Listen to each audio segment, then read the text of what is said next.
itu saya akan melakukan wawancara bersama Bapak Nama Dadan.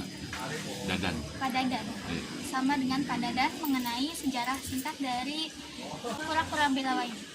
Oke. Ya, gimana Pak?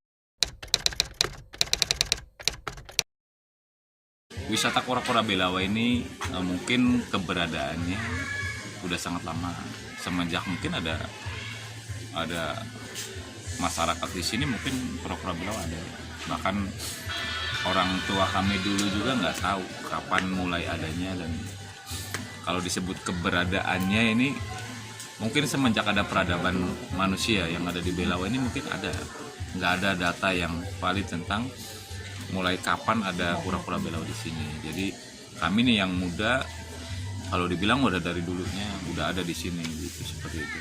Kalau sejarah singkatnya ya, jenis kura-kura ini ada di Belawa dan mungkin habitatnya ada di kolam-kolam. Dulu di kolam-kolam penduduk banyak banget, dan sekarang sudah mungkin dikumpulkan dalam satu kawasan dan tempat, dan dengan nama ya ini tadi, wisata konservasi dan edukasi kura-kura Belawa. Mungkin hanya sekilas gambar seperti itu tentang keberadaannya, dan menjadikan wisata ini sebagai wisata yang lokal dan mungkin punya desa, jadi wisata desa yang mungkin dikelola sama desa dan sama kelompok masyarakat yang ada di sini. Kura-kura ini tuh cuman ada di sini saja, nggak ada, maksudnya nggak boleh dijual belikan. Dulu kami bangga dengan kura-kura Belawa ini, hanya satu-satu yang ada di dunia dan hanya satu-satunya yang ada di Indonesia mungkin. Itu asumsi, dan masyarakat ini sudah mengklaim seperti itu. Tapi tidak seperti itu, karena banyak kalangan akademisi yang mencoba menggali keberadaan tentang kura-kura Belawa ini. Dan tidak hanya itu, mereka ingin tahu seperti apa sih jenis dan lain sebagainya. Dan alhamdulillah dari kalangan akademisi ini tidak henti-hentinya untuk mencoba menggali apa sih kura-kura Belawa seperti itu. Dan hasil yang terakhir, mungkin dari yang terakhir ini 2015 lah, itu dari LIPI mengatakan bahwa jenis ini jenis kura-kura, ataupun mereka bilang ini termasuk labi-labi, dan mungkin keberadaannya jenisnya tidak berbeda dengan jenis labi-labi yang ada di luar sana. Cuman mungkin populasi yang ada di sini nih sangat dekat dengan masyarakat, dan mungkin boleh dibilang jinak.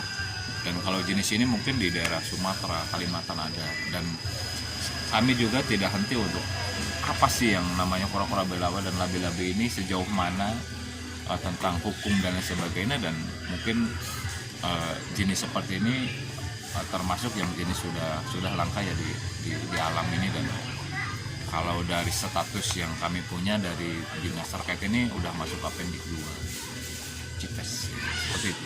Jadi masyarakat sini ini menjadi kebanggaan. Jenis ini kami jadikan sebagai hewan atau binatang ikon ya, dan kebanggaan masyarakat Belawa. Dan mungkin secara kearifan lokal kami ini, secara menjaga ini dikeramatkan gitu. Jadi Karakteristik dari kura-kuranya kan ini menurut artikel yang saya baca tuh Pak, menyerupai lembaran-lembaran kitab Al-Quran. Oh, iya.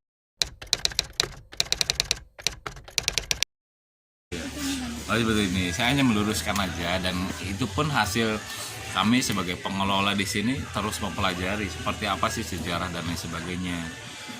Mungkin itu hanya sejarah singkat, kutipan dari sejarah yang kami terima dari mungkin orang-orang tua kami terdahulu dan lain sebagainya, bahwa ini menyatakan bahwa dari mana berasal dari kura-kura ini. Dulu mungkin ada cerita masyarakat yang berkembang di masyarakat bahwa keberadaan kura-kura Belawa ini berawal dari kitab suci yang disobek-sobek di kolam dan jadilah kura-kura. Itu hanya sejarah, wallahu alam yang benar mana. Cuman sejarah itu kami terima karena dengan kearifan lokal mereka itu bisa menjaga kura-kura Belawa ini bisa ada sampai sekarang.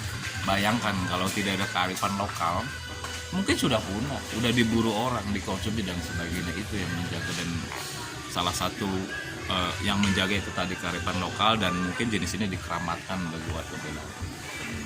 Apakah kura-kura ini pernah mengalami kayak serang penyakit atau virus.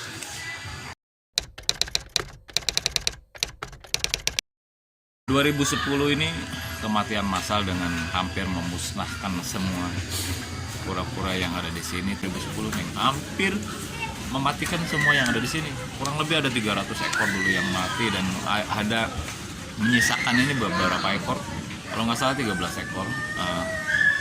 Tapi dengan 13 ekor kami desa, masyarakat Belawa, pengelola terus agar supaya bisa bertambah dan berkembang. Nah akhirnya kelompok ini terus membudidayakan dan alhamdulillah 2021 sekarang ini bisa terlihat lagi. Mungkin dari populasi yang ada ini bisa bertambah dan udah jadi kebanggaan buat kami nih warga Belawa dan mungkin masyarakat Cirebon. Dan bagaimana kedepannya untuk wisata kura-kura Belawa ini? Oke.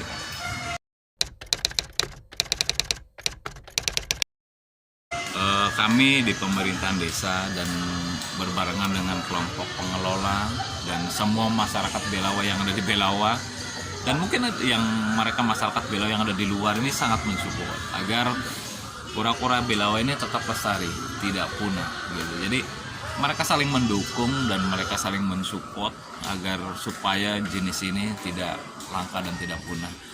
Mungkin seperti itu. Tapi harapan kami ke depan, mari kita bareng-bareng nih, bareng-bareng mungkin dari pemerintahan desa, masyarakat, pemerintahan daerah, akademisi nih ada juga nih. Ayo kita bareng-bareng, ini aset desa, aset daerah, mungkin aset provinsi, siapa tahu aset nasional nanti ke depan. Mari kita jaga dan ikut mempromosikan. Kami berharap nih, ayo bareng kita mempromosikan dan ikut menjaga lah agar kelestarian jenis ini tidak punah di alam. Mungkin tidak punah di Indonesia ya.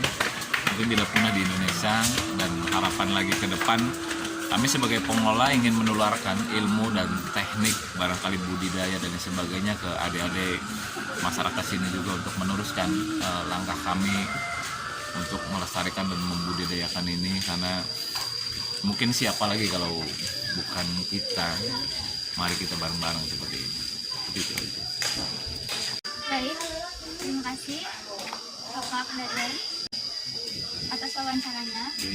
Sekian dari saya, dari kami. Wabil Budaya. Assalamualaikum warahmatullahi wabarakatuh.